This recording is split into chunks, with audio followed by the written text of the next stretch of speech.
Big Ten and SEC are fighting over how to fix the sport they broke. That's Jerry Brewer's opinion.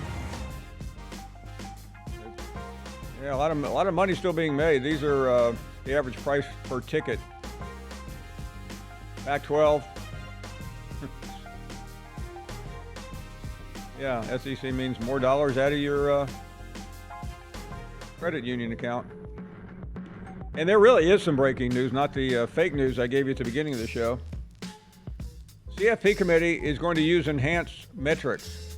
What does this mean? I have no earthly idea, but when I saw the bulletin earlier today, I said, we have to find Heather.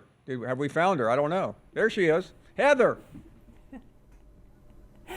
Hello, my friend. Great to see you. So tell us all about it. What exactly is the committee going to do? Well, they're going to take their strength of schedule metric that they already use, and in it, they're going to do a little more math that says basically you're not going to get penalized if you're, for example, Clemson and LSU and you're playing this blockbuster game and you lose that game. I mean, how you lose still matters, right? So if you lose by 30 points, the committee's going to notice that. But if you win that game, you are going to earn some more credit in the metric. And then there's a strength of record, or a record strength, I should say, metric. That's a new addition to the committee's analysis, and this is going to help them view how teams performed against their opponents and their overall schedule. And so you're not going to get points for playing a weak schedule, but you will get dinged in the committee meeting room for losing a game to a lower ranked opponent, for example, Notre Dame and Northern Illinois. And Paul, this is basically putting onto paper and in math and in metrics, something that they could see with numbers, that the committee has historically really been doing already. It's just been a huge topic this offseason, strength of schedule overall, amongst the commissioners and some people within the CFP. And I would think, Paul, that this incentivizes athletic directors to continue to schedule these blockbuster matchups in the preseason, which everyone wants to see. The coaches want to play. We talked to Ryan Day and Steve Sarkisian about this matchup between Ohio State and Texas. They love these games. And knowing that the committee's not going to penalize them drastically for losing it is part of what this is all about. So Heather, I'll try not to be a cynic here, even though I play one on television. How different really is this going to be than what we already had, other than there's an announcement today by you and others following you that this is now in place?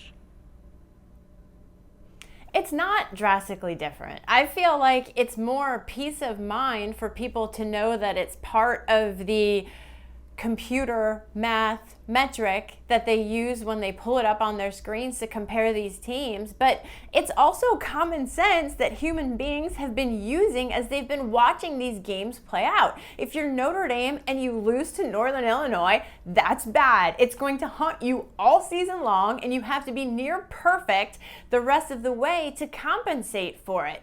No one is going to penalize Clemson and LSU for losing a close game in that opener if both of those teams go on to have the kind of season that everyone expects. I think just putting it out there helps ease some of the concerns that if you are a 3-loss SEC team and those 3 losses were to really good top 25 teams, that's not going to necessarily eliminate you from the college football playoff. However, if you play a weak schedule and you lose one of those games, all of those things add up in the committee meeting room to put you on the outside looking in. So you're right. I don't expect any major changes. This is not a change in protocol. That's really important for college football fans to know, because even though strength of schedule has some enhanced metrics, it might mean something to me and mean something different to you, Paul, if we're both committee members and we're sitting there evaluating it, because it's not weighted in the room. Heather, you mentioned incentivizing ADs. Not saying this, not picking on you because you went to school there, but I just noticed that Indiana has added a number of games in the future. I think next year, Howard, Miami of Ohio. This year, of course, they have ODU, Kennesaw State, and Indiana State. They've added Howard, Colorado State, and Western Kentucky, and 27, Indiana State, and UMass, Austin P, Miami of Ohio. I mean, you get the idea. I mean, meanwhile, Kurt Cignetti keeps running his mouth like an overflown faucet. Can you explain how legitimately big-time schools that went to the playoff last year can get away with this?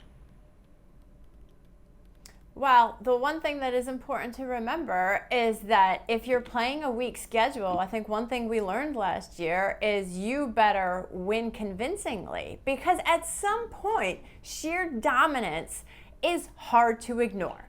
And when you look at Indiana last year, number 2 in points per game, number 1 in scoring margin, that's the kind of thing that catches the committee's attention. You know, I don't care who you're playing. If you're beating them by 30 points a game every single week, that's going to impress some people in that room. But Heather, why should it impress someone? Hold right? on. Why should it impress someone that you beat Kennesaw State by 40 points? Meanwhile, Alabama's playing Wisconsin and Clemson's playing LSU or Georgia last year. I mean, I just don't understand the logic of beating somebody to death that's a tomato can while the other guy is playing a heavyweight. That's a totally fair point. And there's somebody in the committee meeting room who is saying exactly what you said. Their strength of schedule on selection day was 68th in the country. No wins against top 25 opponents. And had this been in previous years, I had said I don't think Indiana would have been ranked as high as they were for that very reason. But when you look at how they were winning, there were people in the room who respected that. Now, the fact that they lost the 2 biggest games they played to Notre Dame and to Ohio State, that speaks volumes as well at the end of the day. Well, they shouldn't have been in, and their coach ought to keep his mouth shut. But I'm just offering opinions here to myself, not to you. You can, when you go to your alumni meetings, maybe you can put in a good word for me as a commencement speaker. I'll do my best, Paul, but maybe I should just leave you out of conversations I have with head coaches. Before you go, and I missed you there the morning on TV because I was flying, but I really would have liked to have heard what you said about the proposed, leaked out, not confirmed yet, but likely a proposal by the Big Ten with the CFP expansion. What do you make out of all that? Well, the reality is that it is in the infancy of the conversations. And, you know, as much as we talk about the Big Ten and the SEC having the bulk of control over future format, which they do, it's important to know that they would have to get buy-in here from the Big 12 and the ACC, because this plan is asking those leagues to get rid of their conference championship games in order to have a 28-team playoff that would have, I want to say, 20 teams playing home games. So you would have 7 SEC teams guaranteed, 7 Big Ten teams, 5 in the ACC, 5 in the Big 12. And the Big Ten's thinking on this is they thought it would solve any access issues that people had. There would be 2 spots for the group of 5, 2 at large. However, I spoke with a lot of CFP sources, and one said we look like petulant children throwing spaghetti at the wall. I like to throw spaghetti at the wall. Heather Dinich, always great to have you on. We'll see you very soon. You want this, you got that. No way, watch them walk right past you. Run fast while you have the chance. Don't speak, let them look right at you.